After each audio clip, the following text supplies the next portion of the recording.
क्या किसी ने कभी सोचा है कि ब्रह्म मुहूर्त का नाम ब्रह्म मुहूर्त ही क्यों पड़ा? दिन और रात के 30 मुहूर्तों में से एक मुहूर्त होता है ब्रह्म मुहूर्त। ये मुहूर्त उषा काल में आता है और ये मुहूर्त बहुत ही शुभ और पवित्र माना जाता है। बिजली के आने से पहले प्राचीन काल के लोग इसी मुहूर्त में उठकर अपने नित्य और दैनिक कार्यों को शुरू कर देते थे। आइए जानते हैं कि इस ब्रह्म मुहूर्त में कौन से ऐसे कार्य हैं जिन्हें करने से हमें जीवन में सिर्फ पॉजिटिव चेंजेस मिल सकते हैं। आज मैं आपको सारा कुछ एक्सप्लेन करूंगी। ब्रह्म मुहूर्त में कौन से ऐसे कार्य किए जाए जो हमेशा हमें पॉजिटिव रखे।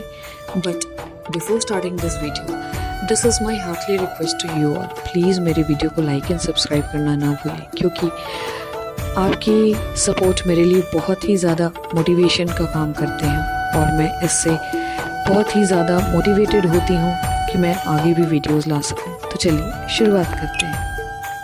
रात्रि के चौथे पहर को ब्रह्म मुहूर्त कहते हैं। सूर्योदय के पूर्व के प्रहर में 2 मुहूर्त होते हैं, उनमें से पहले को ब्रह्म मुहूर्त कहते हैं।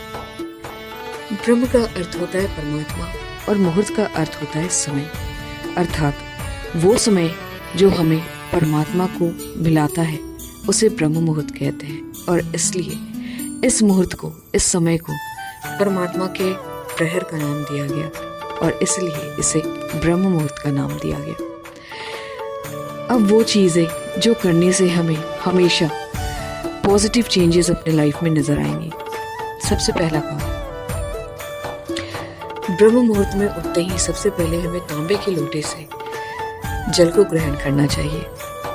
उस लोटे में जल को रात में ही भर करके रख देना चाहिए।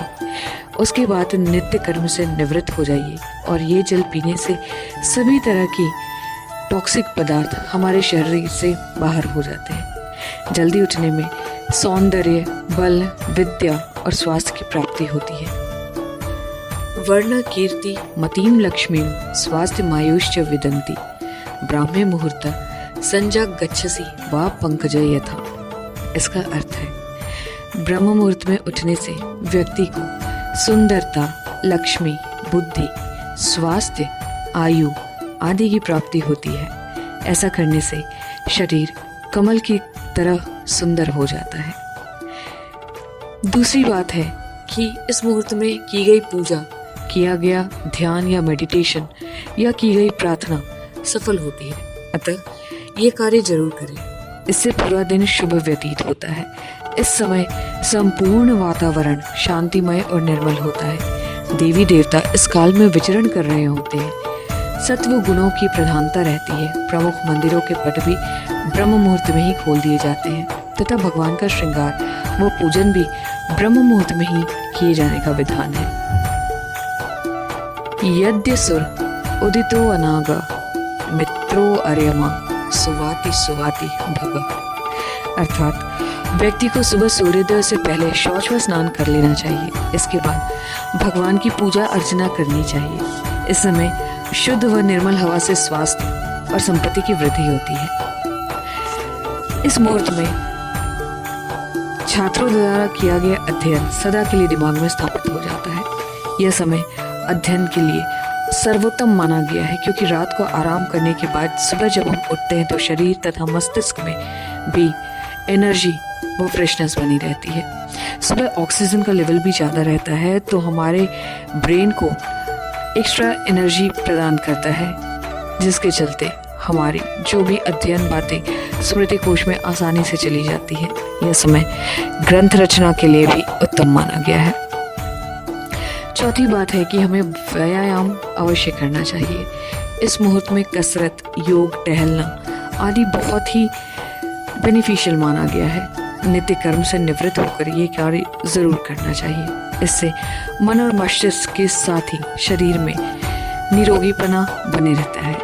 ब्रह्म मुहूर्त में उठकर टहलने से शरीर में संजीवनी शक्ति का संचार होता है। प्रातरत्नम प्रातरीश्वर दधाति तम चिकित्वा प्रतिगृह्य निद्यतो तेन प्रज्ञां वर्धयमान आयु रायस्पोषेन सचेत सुविरह, अर्थात सुबह सूर्य उदय होने से पहले उठने वाले व्यक्ति का स्वास्थ्य हमेशा अच्छा रहता है, इसलिए बुद्धिमान लोग इस समय को व्यर्थ नहीं गंवाते।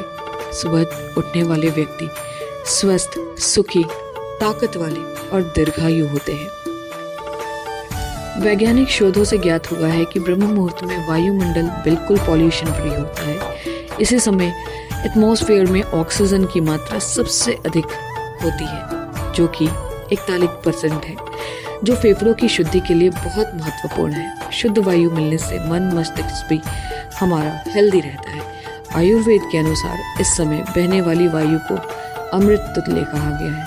इसीलिए हम सभी को ब्रह्म मुहूर्त में उठ करके प्राणायाम तो अवश्य ही करना चाहिए। ये थे ब्रह्म मुहूर्त में किए जाने वाले 5 कार्य जो हमेशा हमें लाइफ में पॉजिटिविटी दे सकते हैं। कोशिश कीजिए कि आप भी इस समय नित्य प्रति उठिए और अपने इन सारे दैनिक कार्यों से निवृत्त हो जाइए, और फिर आप अपने लाइफ में चेंजेस देखिए कि ब्रह्म मुहूर्त में उठने के क्या फ़ायदे होते हैं। ये था मेरा वीडियो ब्रह्म मुहूर्त पे। अगर आपको ये वीडियो पसंद आया तो प्लीज़ लाइक एंड सब्सक्राइब करना मत भूलिएगा। और हाँ, मेरे अगले वीडियो में मैं आपको ये एक्सप्लेन करने वाली हूँ कि ब्रह्म मुहूर्त में उठकर योग और प्राणायाम के क्या फ़ायदे होते हैं। तो please wait till my next video. Till that, good bye and enjoy.